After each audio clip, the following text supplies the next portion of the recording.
আসসালামু আলাইকুম। আশা করি সবাই ভালো আছেন। আমি ভালো আছি আলহামদুলিল্লাহ। আজকে আমার আরেকটি নতুন ভিডিও, আরেকটি নতুন বিষয় নিয়ে কথা বলার জন্য। আজকে বলবো ছোট বাচ্চাদের কিভাবে সুন্দর এবং উপযোগী করে পড়ানো যায় তার ৫টি কৌশল সম্পর্কে।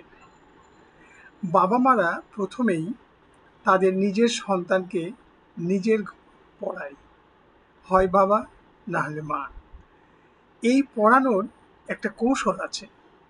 সেই কৌশলটা অবলম্বন করলে প্রথম থেকেই আপনার সন্তান পড়ার প্রতি আগ্রহী হবে এবং আপনার কথা শুনবে এবং ভালোভাবে পড়বে। সর্বপ্রথম ১ নাম্বার কৌশল হচ্ছে ধৈর্য রাখা। আপনি নিশ্চয়ই জানেন যে আপনার সন্তান যখন পড়াশোনা শুরু করছে তখন তার কাছে সেটি একটি নতুন বিষয়। এই বিষয়টি তাকে রপ্ত করানোর জন্য আপনাকে চরমভাবে ধৈর্যশীল হতে হবে। আপনাকে কোনো প্রকারেই রেগে যাওয়া চলবে না। বকাবকি, মারা কিংবা ধমক দেয়া এসব করা যাবে না। এই সমস্ত কাজে যদি পড়ার ক্ষেত্রে এইগুলো হয় তাহলে আপনার সন্তান ভয় পেয়ে যাবে। তাই ধৈর্য ধরতে হবে। ২ নম্বর কৌশল হচ্ছে পড়ার সময় পড়ার উপরে আঙ্গুল দিয়ে পড়া। অর্থাৎ যে পড়াটা পড়ছে সেটি আঙ্গুল দিয়ে নির্দেশ করে পড়তে হবে। তাহলে তার ফোকাসটা সেখানেই যাবে এবং প্রথম থেকেই সে পড়ার প্রতি ফোকাস দিতে শিখবে। অন্য কোনো দিকে তার আর দৃষ্টি যাবে না। তাই আপনি ২য় নাম্বার পয়েন্টটি মনে রাখবেন, আঙ্গুল দিয়ে নির্দেশ করে করে পড়ানো।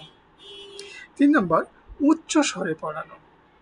ছোট বাচ্চারা সবসময়ই উচ্চ স্বরে পড়তে পছন্দ করে, কারণ সে নিজেকে জাহির করতে পারে।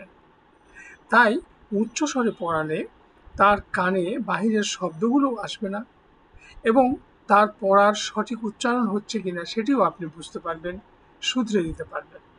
তাই ৩ নম্বর পয়েন্ট হচ্ছে উচ্চ শব্দ করে পড়ানো। পয়েন্ট নাম্বার ৪, সাদা খাতা, হোয়াইট বোর্ড কিংবা স্লেট পেন্সিল পড়ার সময় কাছে রাখবেন। এতে কি হবে, যখন পড়াটা আপনি বোঝাতে যাচ্ছেন বা যদি কোনো বিষয়ে আপনাকে বোঝাতে হয় তাহলে আপনি লিখে কিংবা এঁকে তাকে আরও সুন্দর করে বোঝাতে পারেন। তাহলে কি হবে, তার ভিতরে জিনিসটা ঢুকে যাবে। প্রথম থেকে এই সাবধানতা, পড়ার সাথে সাথে লেখা, লিখে বোঝা, ছবি দিয়ে বোঝা, এটি তখন সে রপ্ত করে ফেলবে। একটা জিনিস দেখবেন যে ছোটদের বই খাতাগুলো সবসময় ছবি এবং রঙিন হয়ে থাকে, যাতে ওরা জিনিসটাকে আরো সুন্দরভাবে গ্রহণ করে। ছবি দেখে পড়া ছোটরা পছন্দ করে, তাই ছবি এঁকে পড়াতে পারলে আরো ভালো হয়। ৫ নাম্বার এবং শেষ পয়েন্টটা হচ্ছে যে গল্প বলে, খেলার ছলে বা ছন্দে ছন্দে পড়ানো। আপনি দেখবেন প্রতিটি বাচ্চাই গল্প শুনতে খুব ভালোবাসে। তাই যখন আপনি পড়াবেন সেই বিষয়টি বা সেই পড়াটির বিষয়ে কোনো গল্প যদি বলতে পারেন বলবেন। যদি ছন্দে ছন্দে পড়াতে পারেন তাহলে সেটা পড়াবেন। যদি খেলার ছলে পড়াতে পারেন সেটি পড়াবেন। এতে হবে কি, তার মনে থাকবে, পড়ার প্রতি আগ্রহ জন্মাবে, পড়াকে কষ্ট মনে হবে না। এই ৫টি বিষয় আপনি প্রথম থেকেই ছোট বাচ্চাদের ক্ষেত্রে মেনে এবং এই কৌশলগুলো অবলম্বন করে আপনি পড়ান। দেখবেন আপনার সন্তান পড়াকে আগ্রহ সহকারে নিচ্ছে এবং সে পড়ছে এবং পড়তে ভালোবাসছে। তখন আপনার কাছে সব কিছু সহজ হয়ে যাবে। একটা কথা মাথায় ঢুকিয়ে দিতে হবে, কিছুতেই আপনি আপনার সন্তানকে বকাবকি, গালিগালাজ, মারধর কিংবা ধমক দেয়া এই বিষয়টি কখনোই করবেন না। আদর করবেন এবং প্রয়োজনে আপনি তার সাথে অভিমান করতে পারেন। অভিমান করে তাকে করবেন। একটা জিনিস খেয়াল করেন, আপনি যখন বাচ্চাকে কোলে নিয়ে চুমু খান, কোনো কোনো সময় সেও আপনাকে চুমু খায়। আপনি যখন তার মাথায় হাত দিয়ে আদর করবেন, কোনো কোনো সময় আপনাকেও সে আদর করবে, কারণ সব কিছু সে আপনার কাছে শিখছে। তাই ছোটবেলার পড়ার ক্ষেত্রে অত্যন্ত কৌশলী হতে হবে। আদর করুন, আপনিও আদর পাবেন। যত্ন নিন, আপনিও যত্ন পাবেন। ভালোবাসুন, আপনিও ভালোবাসা পাবেন। আপনার সন্তান, আপনার গর্ভের সন্তান, আপনার জন্ম দেয়া সন্তান আপনাকে ভালোবাসবেই। আমরা সুসন্তান তৈরির কথা বলছি, আমরা ভালো একটা সন্তান তৈরি করার কথা বলছি। আমি নতুন প্রজন্মকে সুন্দর এবং দক্ষ করে গড়ে তোলার কথা বলছি।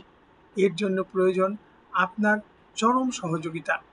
বাবা এবং মা যখন বাড়িতে পড়ায়, কিংবা অন্য ঘনিষ্ঠ আত্মীয়, বড় বোন, বড় ভাই, কিংবা খালা, ফুপু, চাচা যেই পড়াক না কেন, এই 5টি কৌশল অবশ্যই অবলম্বন করে পড়াবেন। দেখবেন আপনার শিশু সন্তান ছোট থেকেই পড়ার প্রতি আগ্রহী এবং ভালো ছাত্র হচ্ছে। আমরা চাই আপনার সন্তান ভালো হোক, আপনার সন্তান সুন্দর হোক, আপনার সন্তান বিনয়ী হোক, দক্ষ হোক, ভালো ছাত্র হয়ে ভালো রেজাল্ট করে আপনার মুখ উজ্জ্বল করুক, দেশের মুখ উজ্জ্বল করুক এবং সুখে থাকুক। আজকের মতো এটুকুই। আমার এই ভিডিওটা যদি আপনাদের ভালো লাগে তাহলে সাবস্ক্রাইব করুন, অন্যকে দেখার জন্য শেয়ার করুন। যদি কিছু বলার থাকে আমাকে বলুন, কমেন্টস করুন। আশা করি পরবর্তী ভিডিওতে আবার দেখা হবে। সে পর্যন্ত সবাই ভালো থাকুন, দোয়া করবেন আমার জন্য। আল্লাহ হাফেজ।